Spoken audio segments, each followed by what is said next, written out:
Forte of In the Know with Mo. Joining me today, I have my sister girl, Rhonda B, as my guest host. And today we're going to be talking about the National Action Network Chicago chapter.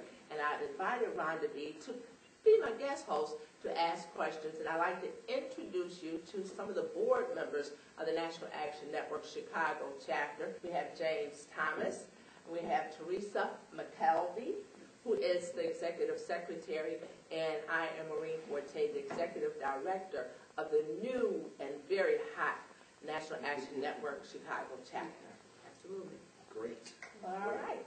Okay, this is me, Ms. Rhonda B, and thank you for joining us. Yes, I am the guest host today on Maureen's show, In the Know with Mo, because of course, since she is the guest, she can't interview herself. So I would really try though. so we decided to volley off of each other. And so, and as you know, she's on every Thursday evening, so we welcome you and thank you for joining us.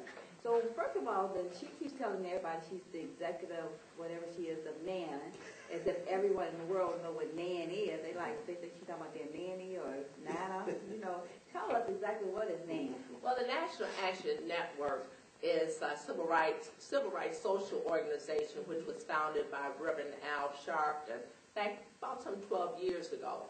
And what we do, the mission statement, is to fight for the injustices and the education of the people.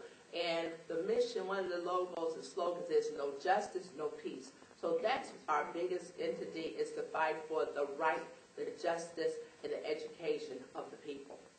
And you know, and I find it quite interesting that life goes in one big circle. We start one place and we end up right back where we started. Because for the life of me, I cannot understand what God's mission would be to have me to be the footstep with someone in charge of a civil rights organization. Because for those who know me, you know I'm a photojournalist. I do commentary, mostly political commentary. And one of my biggest comments is that we have every single civil rights organization there is to exist in the world here in Illinois. And according to anyone who hears anyone speak, we also have all the injustice here in Illinois. Yes. We have all the corrupt politicians.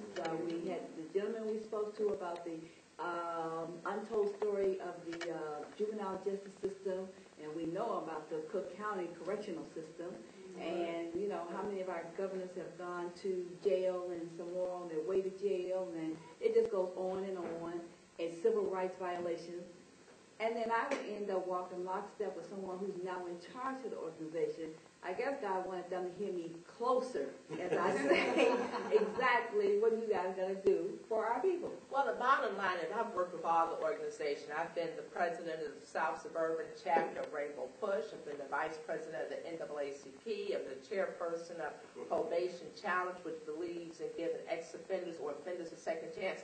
The bottom line, even though we have all these organizations here, we still have not come together as one organization. And don't leave out Farrakhan. We got Father we got Farrakhan. Exactly. We have Meeks.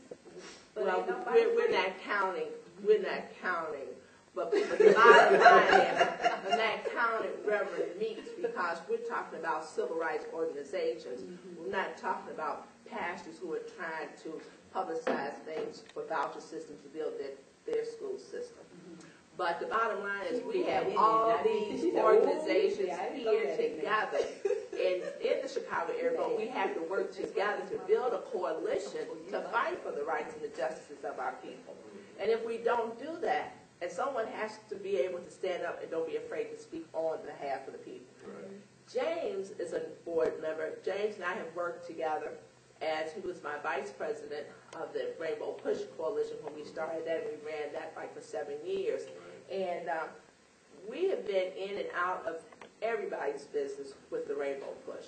And then I bring to you our Teresa, who has a wealth of knowledge and background in a lot of things. So I'm going to give her a chance. And how pretty is her hair? I know. I know. But okay, I digress. So I'm going to give them a chance. If we can start with Teresa. Tell them a little bit about you and what you bring to the table for the National Action Network. Basically, what I bring to the table for the National Action Network is my background in education. I own an organization called HBCU Alumni, where we promote blacks and Latinos to attend historically black colleges and universities. I do financial literacy, teaching African American and Latino children about their credit. And I also, which is very, very close to my heart, is I do a Dress to Success program where I teach African American children how to prepare for a job. Because most of the times our children think they can't get a job because they're black, and that's not the case. They can't get a job because they don't understand the technique of interviewing. And that's what I'm trying to get more and more involved with our African American children, to get them to understand. It's not about you being black. It's about you knowing the protocol and what it needs to do, what you need to do in order to apply for a job. I try to teach them that when you go to fill out that application, that's a part of the job interviewing process. Because once they see you when you walk through that door, they make that determination whether they're going to call you and give you an opportunity at that moment. So if you walk through the door with your pants hanging down, with what the man said, pants on the ground, pants on the ground, 9 times out of 10, you're not going to get called for an interview. So that's my passion, is to teach our children, number 1, about their credit, how to respect it, how to build integrity. Number 2, how to go out and get their job. Number 3, another thing that I'm working on is customer service. Once they get their job, how do they keep it? Exactly. So that's what I'm trying to do with my organization, HBCU Alumni. And because of my background with that organization, I went to visit a college called the Taylor Business Institute. A friend of mine told me that there was a black-owned college downtown Chicago, and I couldn't believe that a black-owned school was in my city, and I'd never heard of it because of my background with historically black colleges and universities.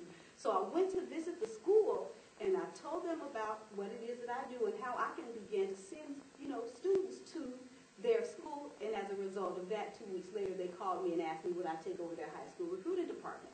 So. And I'm very blessed. They are some beautiful people. Mr. and Mrs. Parker, that owns Taylor Business Institute, has been around since 1964.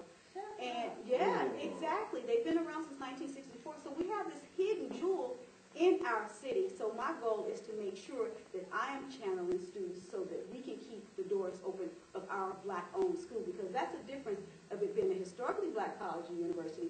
We have a black-owned school. So it's important that we make sure that we keep the doors open for our organization. So as a result of that, I still have my organization, HBCU Alumni, because I want to make sure that I'm still teaching students about their credit, that I'm teaching them how to dress for a job, and that I'm teaching them how to keep their jobs. That's beautiful. I wanted to add something in addition to what you're doing, which I find excellent. But one thing that I've noticed in the school system, the schools that I'm in, is that our young people, in addition to you teaching them how to fill out the application and how to dress for the job and getting your attitude right, is also try to get the message in there that just because you do the right thing, that doesn't make you less black. That's right. Because I am on a mission now. I don't have an organization though. I'm just on a mental mission. On a mission to try to get our young people to understand that being black is being black. Exactly. There is no particular being black. And because you do things correctly does not make you less black. Exactly. I tell them all the time. Our generation is trying to rob them of their blackness. And I feel because our generation, actually I'm stealing it from somebody else, from that young lady who said that we have let this generation down because we did not tell them that being black is an entity in itself and one that we're proud of. Exactly. So they don't even know what it means to be black. That's right. And so they're trying to identify for themselves what it is to be black, and they got all the wrong messages. So when you tell them to stand up straight, dress properly, and then go in there and say, thank you, excuse me, they're thinking you're telling them to give up their blackness. Exactly. And I'm not telling them to do that at all. My thing is I talk to them all the time about what's important to them.